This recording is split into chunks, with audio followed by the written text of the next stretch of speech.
ng 3 knights bawat isa. Ito ay epektibong para kay Grid, at magkakaroon ng 70 knights. Kahit hindi maganda ang mga response sa pangalan ng guild, isang tiyak na katotohanan na sila ang guild na nakakuha ng atensyon sa lahat. Tinawag na ni Shiner ang susunod na warrior. Para sa pagtulong kay Viscount Grid defeat 473 golems of the past era, 115 soul dolls, 6 na ancient weapons, at para sa pagbuo ng kontribusyon sa pagbabalik ng natalong sitwasyon sa digmaan sa mga frontline, magbibigay sila ng 442,900 gold at 184,800 contribution.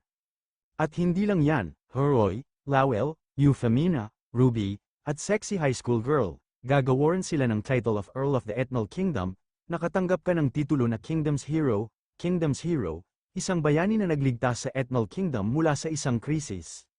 Lahat ng stats plus 120, maximize ang reputasyon sa buong Ethnal Kingdom, naging Earl ka ng Ethnal Kingdom, ang isang Earl of the Ethnal Kingdom ay pwedeng mag-enlist ng 10,000 pribadong sundalo pati 5 knights, maaari magkaroon ng hanggang maximum ng 3 asawa, tatanggap ka ng monthly salary na 3,000 gold para maintain your reputation, ang title The First Earl ay natanggap, ang unang Earl. Ikaw ang unang user na makatanggap ng title of Earl.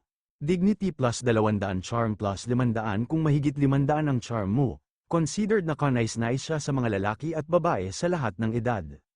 Sa kabila na may limitado ang bilang ng mga matataas na maharlika sa isang kaharian, 5 earls na ang ipinanganak ng sabay na panahon. Ibig sabihin nagkakaroon sila ng malaking achievements para sa Ethnal Kingdom upang mapataas ang mga pagkawala sa pananalapi. Sinasabi ni King Visbaden na siya na ang gagawa ng finale. Sumang-ayon naman ang panot, sinasabi pa ng isang panot na si Vantner na late na ba sila. May malaking gap sa pagitan ng kanilang rewards at sa kanila. Sinasabi ni Jeshuka na isipin na lang ito bilang mabuting kapalit upang maayos na malatag ang mga pundasyon ng kanilang daan sa hinaharap. Sinasabi ni King Visbaden na pinangunahan ni Viscount Grid ang lahat ng mga taong ito sa Vanguard at nakamit ang walang katulad na mga achievements. Kaya hindi lang siya makakakuha ng title bilang bayani ng kaharian, kundi makakatanggap rin siya ng malaking halaga ng ginto at walang katapusang halaga ng contribution.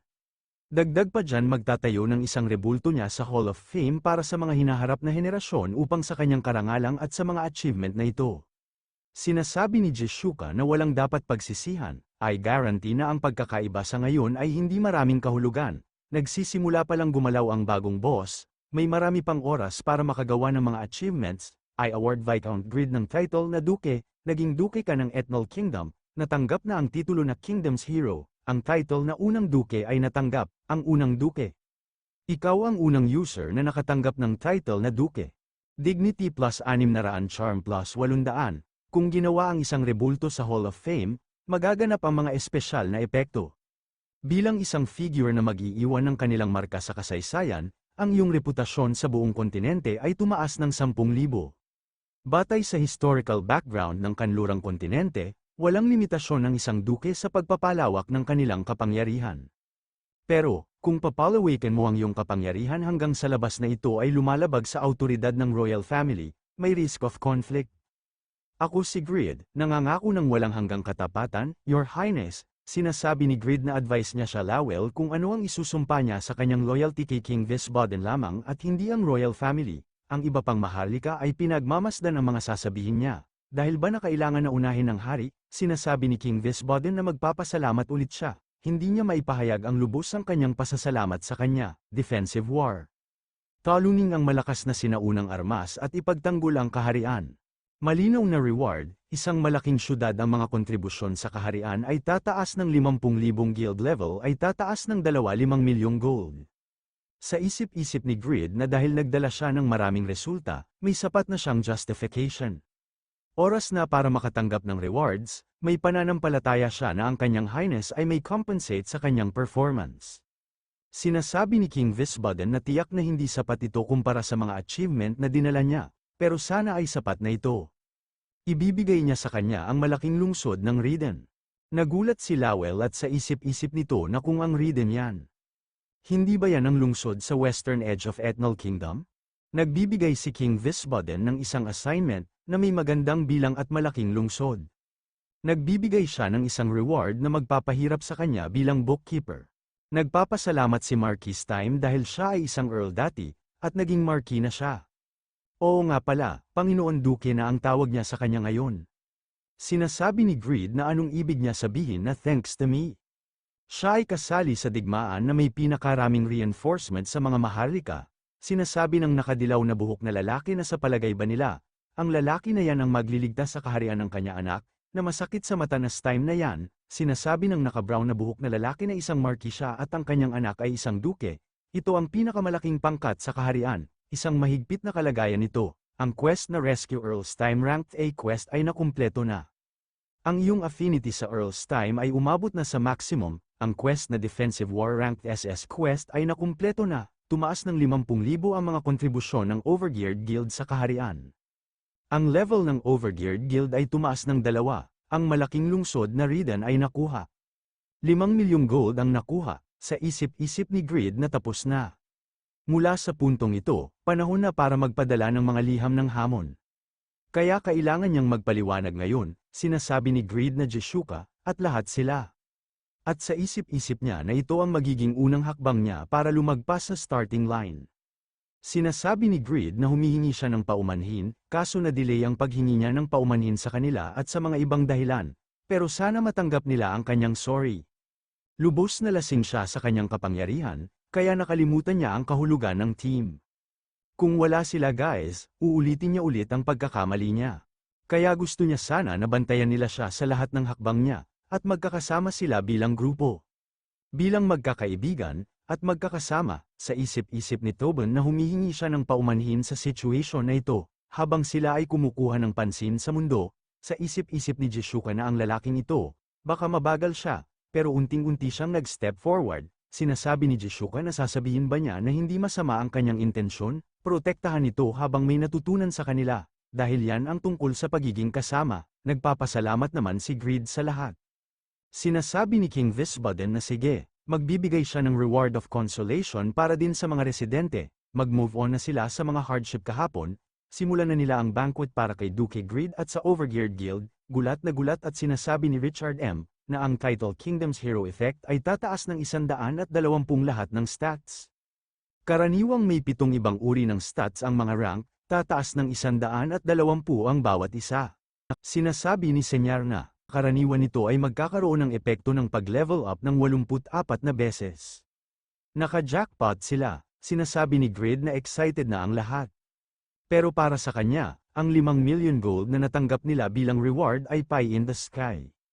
Sinasabi ni Lowell na ito ay isang reward na nakuha nila sa pamamagitan ng guild quest, kaya dapat ito ay property ng guild.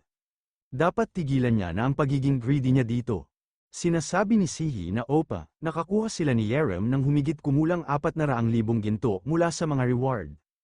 Ngunit sa sinabi ni Huroy, ito ay nagkakahalaga ng higit sa 500 milyong won.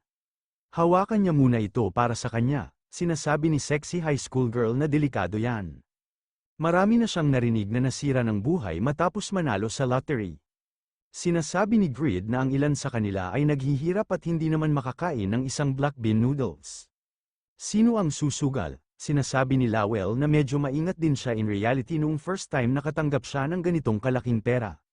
Mas ligtas na mamanage niya ito kesa sa mga tao sa paligid nila na walang alam sa mga laro. At kung gusto nilang dalawa na ipagpatuloy ang paglalaro, mabuti sa guild's perspective kung gagamitin nila sa mga upgrade, tulad ng equipment. Sinasabi ni Greed na hindi masyadong mahirap, pero di ba panahon na para mag-school na silang dalawa? 10 hours of time in reality dapat late na sila ngayon.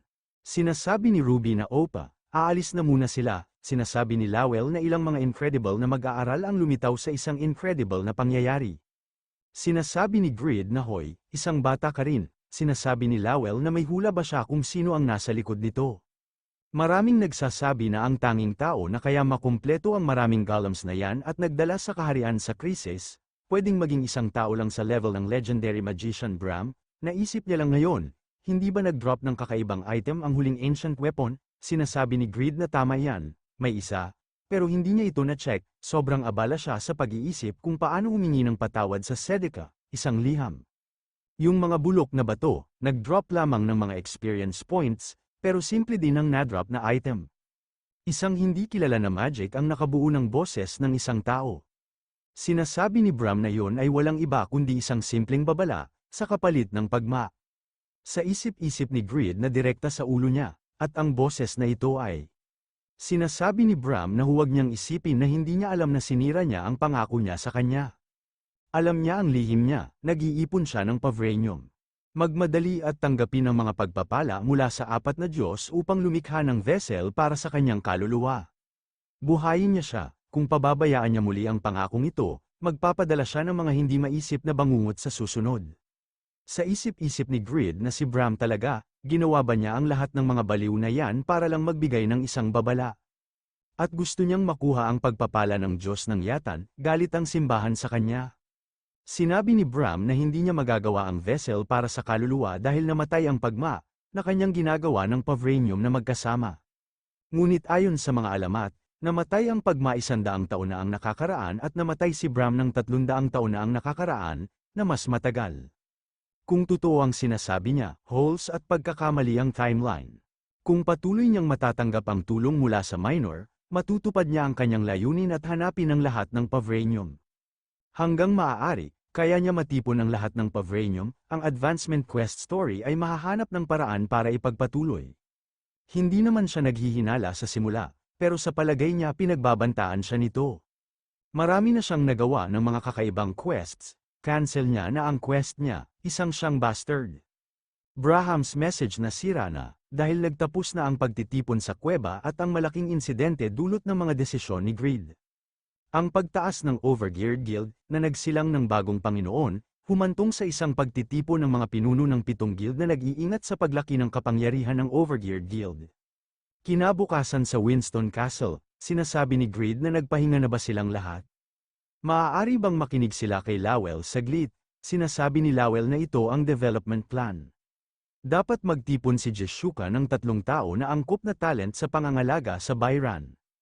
Ang lahat ay pumunta muna sa Riden at magsimula maglatag ng groundwork. Sinasabi ni Jeshuka na gusto rin niya pumunta sa Riden kasama si Grid. Kahit hindi na siya sa Byron, sinasabi ni Lowell na wala silang maaaring pumalit na mamuno sa medium-sized city tulad ng Byron tulad niya. Ang mga miyembro ng guild ay malapit na magkaroon ng experience bilang mga Panginoon. Once na nangyari na, pwede na silang magdesisyon ng papalit, kaya please do you the best. Huwag kalimutang ipagpatuloy ang paggawa ng Guardian of the Forest raid at mag-ipon ng mga mineral. Pero bago niyan, maingat siyang iminumungkahi ito sa iyo, isang taong dating guild master. Pero ano sa tingin niya sa paggamit ngayong panahon na ito para maging knight upang maaari siya ay summon ni Grid sa tuwing kailangan niya siya? Nahihiya na inulit ni Jeshuka na siya magiging knight ni Grid. Sinasabi ni Grid na gagawin ba niya yan para sa kanya Jeshuka? Sumang-ayon si Jeshuka sa alok ni Grid. Ikaw ay naging Knight of Grid, Ethnal Kingdom's Duke. Kung matanggap ni Grid ang iyong pagpayag, isasummon ka niya anumang oras. Sinasabi ni Lowell na malamang kailangan nating makagawa ng maraming groundwork sa bagong itinalagang teritoryo bago ito maging asset. Magkokolekta siya ng mga items mula sa Shay at sa kanyang gang, na nakakulong, at sumali pagkatapos. Sinasabi ni Grid na Vantner, maaari ba niyang dalhin si Khan at pumunta sa Riden upang ilagay siya sa groundwork? Since minor ay laging sinusubukan tumakas, siguraduhin niya na atali siya pag nakuha niya siya. Maraming talentadong tao ang kailangan ng bagong lungsod, di ba? Euphemina, sumang-ayon naman dito si Euphemina. Pumunta siya sa kanyang father-in-law sa frontier, at dalhin niya ito, isang bagay na natanggap niya nung ipinagkaloob nila ang Riden, Great Sword ng Panginoon. Durability, 220 its kapangyarihan ng attack, 220 weight, 200, isang rare sword na ibinibigay lamang sa mga pinakamahusay na Panginoon. Maaaring niya ma-observe ng malapitan ang mga sundalo at residents at efficiently command them. Dignity plus 150 insight plus 150 pamumuno plus 150. Nabuo ang kasanayan character observation, nabuo ang kasanayan talent search. Sinasabi ni Euphemina na hindi niya kailangan yan, mahigit 1,600 ang insight niya kaya nabuo na ang skill character observation. Sa isip-isip ni Grid na ang insight niya, kahit ang mga epekto ng titles niya, ay nasa 1,100. Duplicator talaga siya, sinasabi ni Grid na bukod sa higher rank noble, kahilingan din ito ng kanyang anak, kaya dapat hindi siya tumanggi. Kailangan talaga, kaya kunin niya ito at pumunta siya sa Riden. At ngayong, nagsama sila kahapon pagkatapos ng matagal na panahon, sinasabi ni Lady Irene na umalis siya agad para pumunta sa Reden. Sinasabi ni Grid na nahihiya siya sa kanyang sarili, hinihiling niya sa kanya na magtiis pa. Pero pagkatapos na ang lahat ng ito, mas mapagtatanggol niya sila sa banta ni Yatan. Ginagawa niya ito upang gumawa ng lugar kung saan siya pwede makasama sa kanya, kaya magtiis lang siya ng konti. Sinasabi ni Lady Irene na tsaka siya din, protektahan ang lugar na ito upang magkaroon siya ng lugar na laging babalikan, my love. Sinasabi ni Lowell na ang dahilan ba na siya ay nagpadala ng advance team dahil may iba pa siya na gagawin sa sarili niya. Sinasabi ni Grid na may pupuntahan muna siya dito at pumunta na siya sa Reden. Naisip niya ang isang treasure na dapat niyang dalhin. Sinasabi ni Grid na parang kahapon lang siya ay maraming siyang pinagdaanan hirap sa pagpunta dito, pero to think matagal na, nag-alala pa siya kung ano ang gagawin niya kung hindi niya hahanapin ang daan dito, alam niyang bumalik siya sa Quezon Canyon sa mga puntong ito, pero sa palagay niya itong araw na ito, sinabi niya ito dahil may lugar na naiwan siya, hindi ba siya pwede maging knight niya Francis? Siya ay si Piaro, mukhang hindi niya rin alam ang pangalan niya, at sino ka ba?